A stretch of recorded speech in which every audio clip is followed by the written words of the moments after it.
Alrighty, welcome back everyone. So today's video we're going to be going over the first part of Hack the Box's artificial box. Um, we're going to skip some of the enumeration that we already did. There is a web app running and SSH running. When we go look at the web app, we're presented here with this empowering AI for the future. You can log in. If you don't have an account, you can create one. We already did create an account.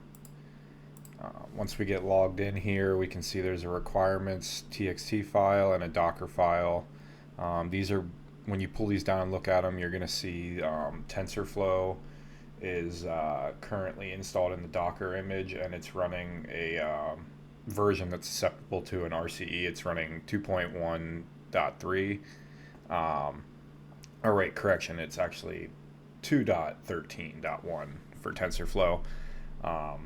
And then, like I said, once we get here and we find that there is an exploit available, we can go look at the actual code here. I compiled an environment here to run this in.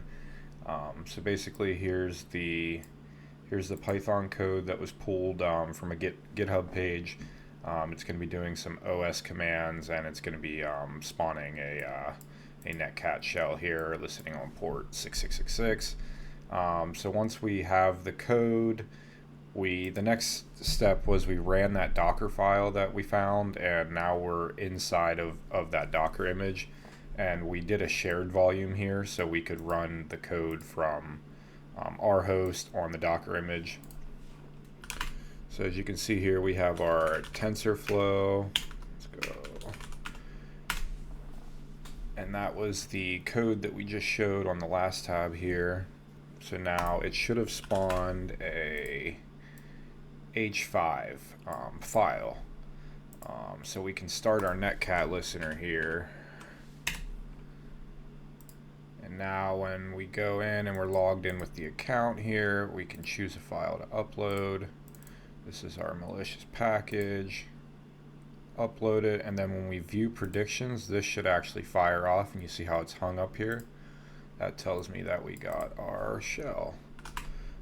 You can see we are now in as that user app, and then from there, obviously, you can go find the user.txt. But since this box is currently up on Hack the Box, we're not gonna show any flags that ruin that. But yeah, this was just a short video on the TensorFlow RCE.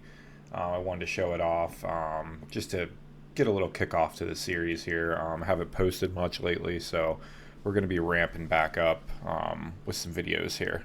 But if you like, thanks for watching. Comment, subscribe. Thanks very much. See ya.